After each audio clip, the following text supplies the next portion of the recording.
रत तारेवरची होणार सून मी ह्या घरची रोज रोज कसरत तारेवरची होणार सून मी ह्या घरची राणी मी राजाची रमवून घेईन कशी बशी थोडी गोड थोडी मिरची थोडी थोडी गोड थोडी मिरची होणार सून मी ह्या घरची होणार सून मी ह्या घरची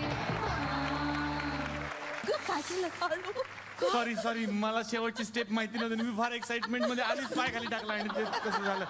पण एकदा जोरदार टाळ्या झाल्या पाहिजेत महाराष्ट्राच्या 4 लाडक्या सासवांसाठी. क्या बात आहे. 4 बायका एकत्र आल्या की 2च गोष्टी होऊ शकतात, एक तर गप्पा नाही तर भांडण. पण या 4 बायका एकत्र आल्या आणि त्यांनी एक खूप सुंदर नाटक सगळ्या रसिक प्रेक्षकांच्यासाठी निर्माण केलेलं आहे. त्याबद्दल एकदा जोरदार टाळ्या झाल्या पाहिजेत. या नाटकाचं नाव आहे मदर्स डे.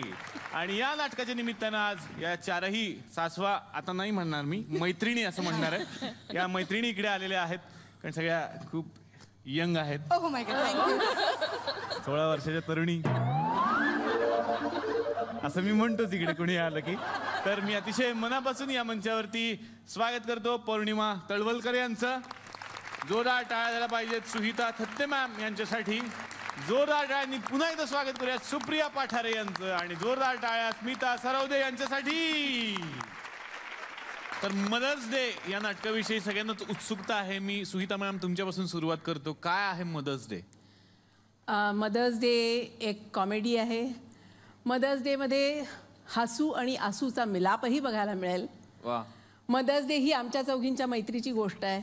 माझी भूमिका एका बहिणीची आहे आणि या माझ्या नणंदा आहेत.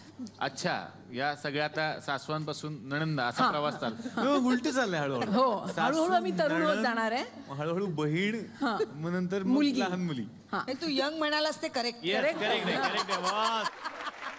होणार सूनमुळे ट्युनिंग ऑलरेडी जुळलं होतं. आता फक्त नाटक यायचं बाकी होतं. खरं तर ब्लॅक कॉमेडी असं म्हणतात, तर त्याचा थोडासा आम्ही प्रयत्न केला आणि तो मला वाटतं रंगभूमीवर पहिल्यांदाच 4 स्त्रियांनी केलेली ब्लॅक कॉमेडी हे पहिलंच नाटक असेल. क्या बात है, क्या बात है.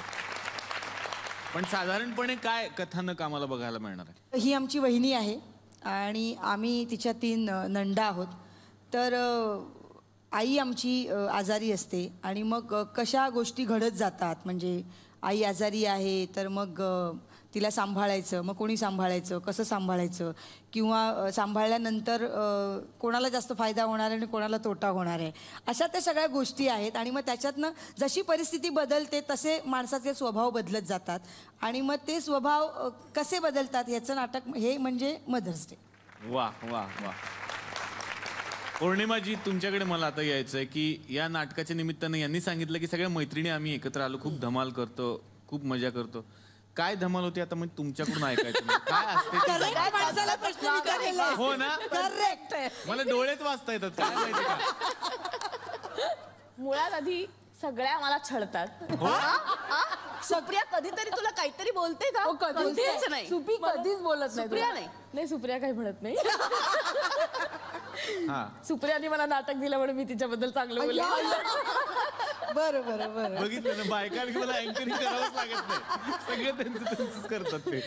पण धमाल म्हणजे माझ्या दृष्टीने खाणं पिणं, मज्जा करणं, फिरणं. मला खायला खूप आवडतं, शॉपिंग, म्हणजे बाहेर जाणं म्हटलं की ह्या सगळ्या गोष्टी अशा एकत्रित माझ्या पर्समध्ये असतात. एक एक हळूहळू आज हे करायचं, आज ते करायचं, अशा बाहेर पडतात. सो नाटक करण्याचा एक आनंद. मी आत्तापर्यंत फक्त 2 नाटकं केली आणि हे माझं थ्रूआउट नाटकात थ्रूआउट एक कॅरेक्टर मला पहिल्यांदाच प्ले करायला मिळतंय, त्याचा मला एक आनंद आहे. पौर्णिमाला अंड खूप आवडतं. अच्छा. तर एकदा असं झालं की सेटवर ही झोपली होती, गाढ झोपली होती. आणि आमचा जो श्री आहे, शशांक आहे, त्याने साधारण असं प्लेटमध्ये अशी 8-10 अशी अंडी आणली होती. आणि तो म्हणाला, अगो पौर्णिमा ताई, शी बाबा झोपली. असं म्हणून म्हटलं ठीक आहे. मग त्याने हळूच तिच्या असं नाकाजवळचं नेलं. ती गाढ झोपेत ना अंड असं करून ती उठली आणि मग म्हणाली, नाही मला तर झोप येते, नको. बरं चालेल, एक चालेल असं करून परत तिने घेतलं, खाल्लं आणि मग ती झोपली.